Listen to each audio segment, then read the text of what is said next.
Israel के प्रधानमंत्री Netanyahu के घर को ड्रोन के जरिए जिस तरह से निशाना बनाया गया है, जिसमें बाल बाल बचे हैं इजराइल के प्रधानमंत्री, इस वक्त की सबसे बड़ी खबर आ रही है। नमस्कार, मेरा नाम विश्वजीत कुमार और आप देख रहे हैं वाक फॉर इंडिया न्यूज। इजराइल के प्रधानमंत्री को जिस तरह से निशाना बनाया गया था हिजबुल्लाह के सैनिकों के द्वारा, लेकिन बाल बाल बचे हैं इजराइल के प्रधानमंत्री नेतन्याहू, क्योंकि जो इजराइल की राजधानी तेल अवीव है वहीं पर इजराइल के प्रधानमंत्री नेतन्याहू का घर है, जिस घर को हिजबुल्लाह के सैनिक ड्रोन के जरिए निशाना बनाए। लेकिन ये ड्रोन नेतन्याहू के घर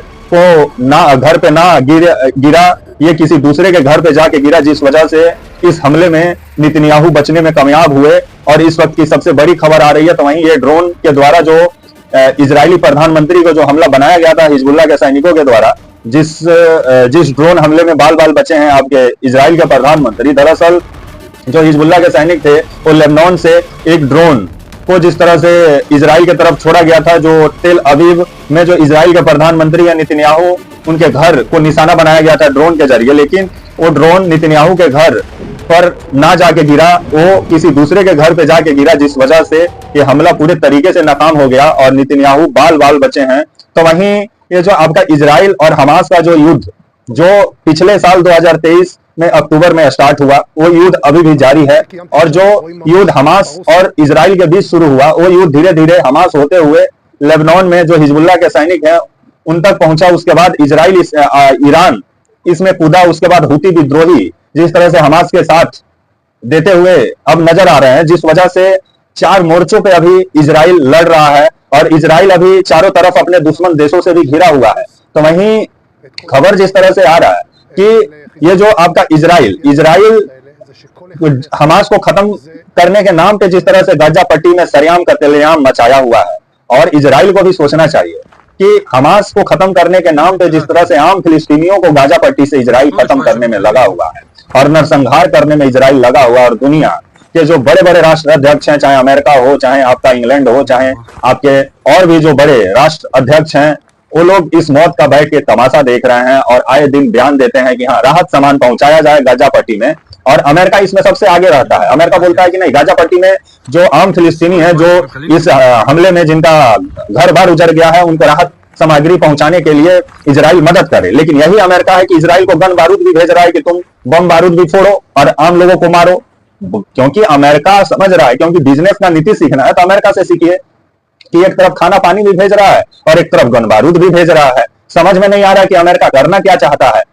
तो वहीं अभी जिस तरह से गाजा पट्टी में आम फिलिस्तीनी जो 50,000 इनकी संख्या बताई जा रही है जो बेमौत मारे गए हैं, ऐसा नहीं है कि इजरायली सेना की भी मौत हुई है। और खबर आ रहा है कि आपका जो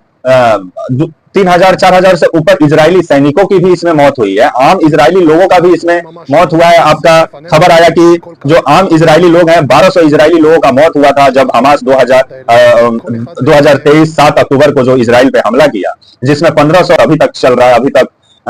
कितने सारे इजरायली हैं जिनको हमास बंधक बना के रखा हुआ है, जिसको लेकर के इजराइल के प्रधानमंत्री नेतन्याहू के खिलाफ जो इजराइल की राजधानी है तेल अवीव, वहां इजरायली लोग हर दिन प्रदर्शन करते हैं, क्योंकि इजरायली लोगों का कहना है कि ये जो युद्ध हो रहा है ये इजरायली लोग नहीं चाहते हैं, क्योंकि ये बेंजामिन जो नेतन्याहू जो इजराइल के प्रधानमंत्री हैं उनके जीत की वजह से ये युद्ध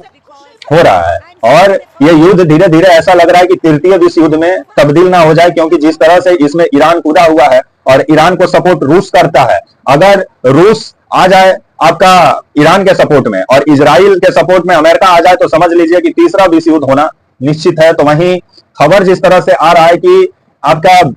बीते बुधवार को जो आपका गाजा पट्टी में जो हमास का जो कमांडर था और जो आपका जबालिया जो शरणार्थी कैंप है, वहां का करता धरता भी था और जबालिया बटालियन का मतलब ये कमांडर भी था आपका इब्राहिम दियारी, जिसको पिछले बुधवार को इजरायली सेना मार गिराने का काम की, जिसके बाद से आपका जो हिजबुल्लाह के जो सैनिक हैं वो इजराइल से बदला लेने के लिए बेकरार थे। और आज 19 अक्टूबर को आज खबर आया कि सुबह सुबह ही जो इजराइल के प्रधानमंत्री नेतन्याहू जिनका घर तेल अवीव में है, उनका घर को निशाना बनाया गया आपका हिजबुल्लाह के सैनिकों के द्वारा ड्रोन के जरिए, जिसमें बाल बाल बचे हैं इजराइल के प्रधानमंत्री। वो ड्रोन इजराइल के प्रधानमंत्री के घर पे नहीं गिरा, किसी दूसरे के घर पे गिरा, जिस वजह से बचने में कामयाब हुए इजराइल के प्रधानमंत्री। लेकिन अभी जिस तरह से लेबनान में भी खबर आ रही है कि लेबनान को भी पूरे तरीके से इजराइल जिस तरह से खंडहर बना दिया है और आम जो लेबनान में रहने वाले जो आम नागरिक हैं वो भी बेमौत मारे गए हैं। 2-3 हजार उनकी संख्या बताई जा रही है। आपके जो हिजबुल्लाह के सैनिक हैं वो भी आपके हजारों हजारों के तादाद में मारे गए हैं। तो वहीं अभी ये युद्ध किसी भी रूप से हमको समाप्त होते हुए नजर नहीं आ रहा है। अमेरिका में जो चुनाव होने वाला है 5 नवंबर को, वो चुनाव पे बहुत निर्भर करेगा कि आने वाले समय में जो नया अमेरिका का राष्ट्रपति बनेगा वो क्या इस युद्ध को चालू रखता है या समाप्त कराता है। लेकिन वर्तमान में ये युद्ध समाप्त होते हुए नजर नहीं आ रहा है। और बेंजामिन जो नेतन्याहू जो इजराइल के प्रधानमंत्री हैं, इनको लेकर के इजरायली लोगों में भी गुस्सा है, क्योंकि जो 1500 लोगों को जो हमास बंधक बना के रखा हुआ है, कुछ लोगों को छोड़ा हुआ भी है। आपका जब दोनों के बीच में जब युद्ध विराम की बात चल रही थी उस समय हमास कुछ बंधकों को छोड़ा है, इजराइल लोगों को जो बंधक बना के रखा हुआ था। लेकिन अभी इजरायली लोगों का कहना है कि जो नेतन्याहू के ऊपर जो इजराइल में भ्रष्टाचार का दाग लगा हुआ है, उसी को छिपाने के लिए ये हर दिन हमास को खत्म करने का बात करते हैं, लेकिन हमास को अभी तक खत्म नहीं कर पाए, जिसको लेकर के इजरायली लोग ही जो इजराइल की राजधानी तेल अवीव है वहां नेतन्याहू के खिलाफ विरोध प्रदर्शन कर रहे हैं और इस्तीफा की मांग कर रहे हैं। लेकिन नेतन्याहू है जो हमास को खत्म करने की बात कर रहे हैं और 10 दिन में ये लड़ाई खत्म करने का बात कर रहे थे, लेकिन ये युद्ध का 1 साल होने जा रहा है जिसमें आम लोग बेमौत मारे गए हैं और अभी भी ये युद्ध समाप्त होते हुए नजर नहीं आ रहा। और इसमें जिस तरह से ईरान इस युद्ध में कूदा है, अगर आने वाले समय में अगर इजराइल बीते दिनों जो ईरान हमला इजराइल पे किया आपका 200 से ऊपर बैलिस्टिक मिसाइल से, अगर उसका बदला इजराइल लेता है तो आने वाले समय में ये युद्ध भीषण हो सकता है। अगर इजराइल ईरान पे हमला करता है तो रूस ईरान के सपोर्ट में आएगा, जिसके बाद से ये युद्ध विकराल रूप ले सकता है। लेकिन जो युद्ध हमास से शुरू हुआ वो युद्ध अभी 4 मोर्चों पे लड़ाई लड़ रहा है इजराइल। एक तरफ हुती विद्रोही से, एक तरफ हमास से, एक तरफ ईरान से, एक तरफ आपके जो